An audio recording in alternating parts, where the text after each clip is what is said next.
Hi, I'm Rich of Rich Toons. I'm a freelance illustrator, animator, and graphic designer. We're self-isolating today here in our basement comics cove. And today we're going to talk about making a book. We've already made this one, and now we're going to talk about making the sequel. So, let's get tuned up.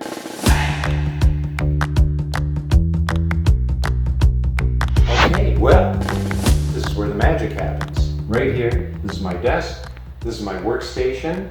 As you can see, it's fairly clean, but that's a bit of an illusion. If you pan over there's all the mess. I just took it from the desk over here and I threw it over there. So like any artist, I leave a lot of crap lying around while I work on projects. So it's, this is the first spring weekend of the year 2020.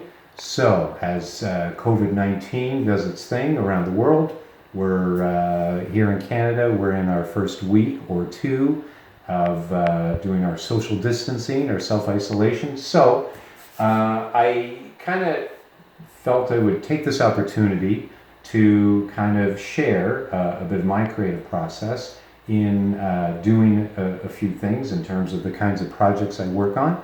And today, what that's going to be is this book, which is available at Indigo stores. It's also available as an ebook at iBooks, Amazon.ca, and on Kobo. So I'll put all the links down below that, if you want to go ahead and either have the book delivered or download it, we'll do that. So, but what I'm working on right now is book 2. So now, this is a real book. As you can see, it even has a Heather's Pick sticker on it. This one is the cover to book 2, but it's just a promotional postcard. You can actually go to Wattpad and read book 2 right now. It's all there, just not all the illustrations. That's what I'm working on. So I thought it might be interesting to people, to you guys, whether you're kids or kids at heart, as to what is the process? What's the creative process that goes into creating a book? All right, so step 1 is the writing. Now, I do some writing, but in this case, the author, Richard Clark, he was the one who wrote it. He wrote the manuscript. It's his idea. My best friend is a secret agent, and he wrote the manuscript. So on my screen, what I have here is the manuscript. So this is what it looks like. So here he's written chapter 1, Time to Celebrate, and with all the here are the different paragraphs. And then, so what you'll see are these notes at the side. And these are the notes that are actually what are going to be my illustrations. So he describes what he wants to see. So for instance, we have this paragraph here where they're describing the character of Chip. Then he put his head under one of those butter pump things and pumped the butter right into his mouth. So this is referring to when they're at a movie theater. He's got his mouth stuffed full of popcorn, and he's pumping the butter directly into his mouth with the popcorn. So should be a funny image. So this is what we do going about that. So I go back to the old-fashioned, old-school pencil and paper. So these are some of the images that I've drawn for book 2. So here we've got a guy on a sea-doo there. We've got a shark with a frickin' laser on his head. We've got Nort, we've got a floating movie studio, we've got Nort and Chip staying up way too late to watch some movies. We've got Nort getting a wedgie, and here it is. This is the pencil drawing that I did of Chip pumping the butter directly onto the popcorn that is in his mouth.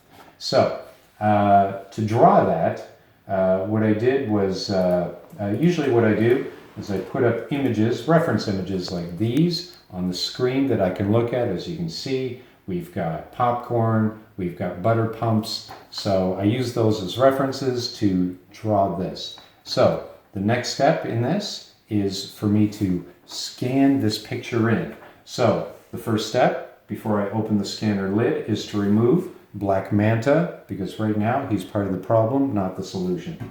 So we're going to open up the scanner lid. We're going to put in this and we're going to scan in the page. Now, magically, I've already pre-scanned this, so we don't have to worry about scanning that live as I'm talking here. So here I've got that scan in Illustrator. So this is a scan of my pencil.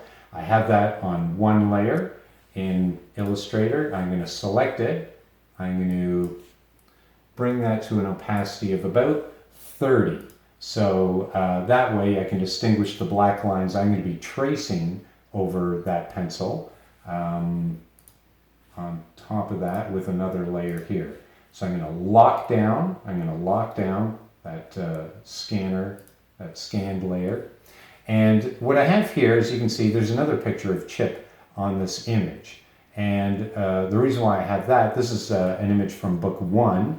And what I'm going to do is take this image of Chip and I'm going to scale him up till he pretty much kind of meets the same scale as the Chip character that you see here on the scanned image. And what that allows me to do is kind of cheat a little bit from one illustration to the other and kind of sample the line width. So I have, because I've drawn Chip before, I like the line widths that I've used here for his outline, for his freckles, different things like that. So what I'll do is I'll select one of these lines and then I'll grab the paintbrush tool and I'll just go about carefully tracing a line like that in Illustrator. And on I'll go until I've traced the complete image. And when I do, it looks something like what you're looking at right now, which is a time lapse of me tracing this very same image. So that brings us to our next step, which is layout. But actually, what I discovered in doing book 1, the very first chapter, I learned a lesson the hard way, and that is do the layout first. You got to do your layout first so you know exactly what size to make your pictures. I originally did it the other way around in the first chapter, and that ended up being a lot of headaches. So if you look here, chapter 3, so this is chapter 3 in the new book, book 2, and as you can see, I've laid it out for the author to approve with these little holes here. And in each one of these holes is going to go the picture that I'm going to draw for these to the size and the dimensions that I've made them. So, so let's go back up here to chapter 1. You can see there's a lot of really cool illustrations already going on in book 2. And I'm going to take you up to here. And this is a little hole. This is where that picture of Chip pumping the butter onto the popcorn in his mouth, this is where it's going to go. So I'm going to click on this little picture window that I've made. As you can see, the text will flow around it. And we want this word idea to stay at the bottom of the screen. So the rule is for our book that no paragraph goes beyond a page. And obviously we want the picture to be right around the action that is describing it. So we're going to select this picture box and we're going to go here and select place, and we're going to find that image that we want. So I double click on it. Now you can see the outline of how really big it is compared to the little window that we have, and we're going to size that up and bring this down till it's about this big. So what we can do is cheat the picture window a little bit, extend it beyond the text a bit so we can see the edge of the pump. Now what we also want to do is open up the picture window this way so we can see the rest of the picture. But as you can see, the text has flowed off onto the other page. So what we want to do now is take this little pen tool and we're going to make these little points on our framing line. And again, so I'm using InDesign as my layout software. This isn't really a tutorial on how to use software. This is just showing you kind of my process for doing this. And so whatever software works for you, That's great. I'm just giving you a little bit of insight as to what we did here. And so as I bring this down like this, now we have the text flowing around our image as we want it to. So when I click off of it, it looks something like this. Obviously I'm going to space this out just a little bit more so these words aren't right on top of the picture, but you get the idea. This is how we do the layout. Next step is printing. So the first thing we did, way before it was actually published or printed by our publisher, was we had these samples made up. So as you can see, this is just an 8.5, these are 8.5 by 11 pages that we had folded and then stapled. So we had it done at Staples. And we printed the first 5 chapters. This is of our first book. And we had these printed out as just sort of a proof of concept for our book, so they can kind of see how we're laying the book out and what it will look like in your hands, more or less, not quite to the right dimensions, the final dimensions that they were. So that was step 1 in terms of getting something printed. So this is something you could do, say, with your own book, especially if it was a relatively short book. You could get this sort of treatment done. The next thing we did was have the whole thing printed out once we finished it through Amazon, and they do a really good job if you just do that online with them. So this is basically, it's the whole book. There have been a couple of changes since this edition, but this is a version that we got printed out by Amazon. Again, just as kind of proof of concept of what this thing could actually look like. And then of course there's the final printed version. So this is Indigo Press. They had this printed. The co-publisher is also Wattpad. And anyway, so this is what the final product looked like, including the front and back covers. And of course, you know, they put these little Heather's Pick stickers on. And of course, the last step is promotion. This is a really big deal. It's a lot of people don't necessarily tell you when it comes to creating your own book.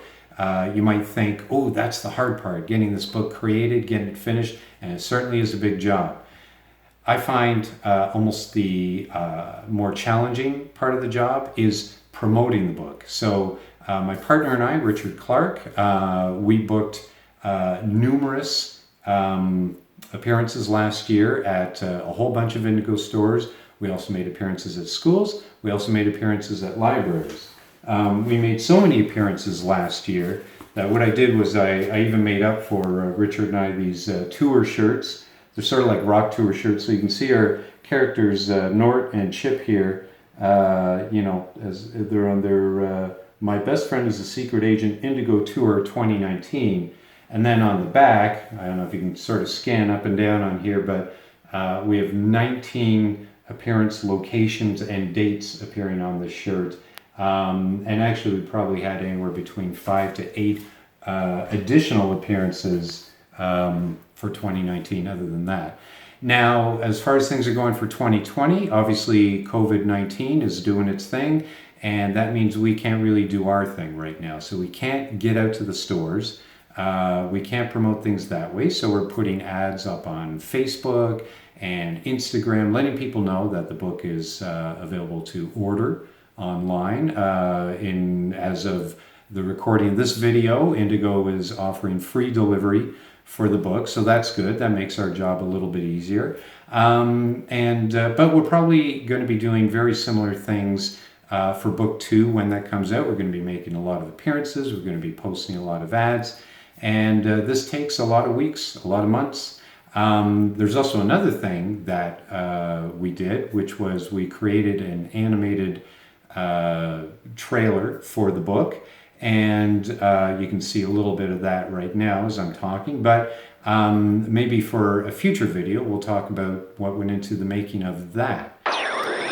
Well, that was a lot of information. It was meant to be an overview, and so I do hope to make more of these videos and to go into a little bit more detail about each of the steps in the process of making a book, as that will be an ongoing project for me over the next few months. as will other projects as they come up. I'd like to do videos on those, giving you a little behind the scenes in terms of some of the animation I've done, graphic design, illustration. So please do all those things that YouTubers ask you to do, like and subscribe and ring the bell so you know when a new video comes up.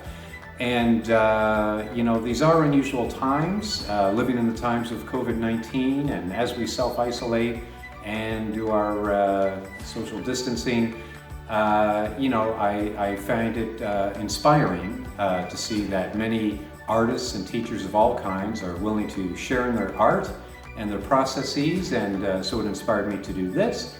Hopefully it'll inspire you to take on some projects of your own at home. I do apologize for the sound quality and the lighting quality. Hopefully these things will get better as I make more videos. And until the next one, hey, stay tuned.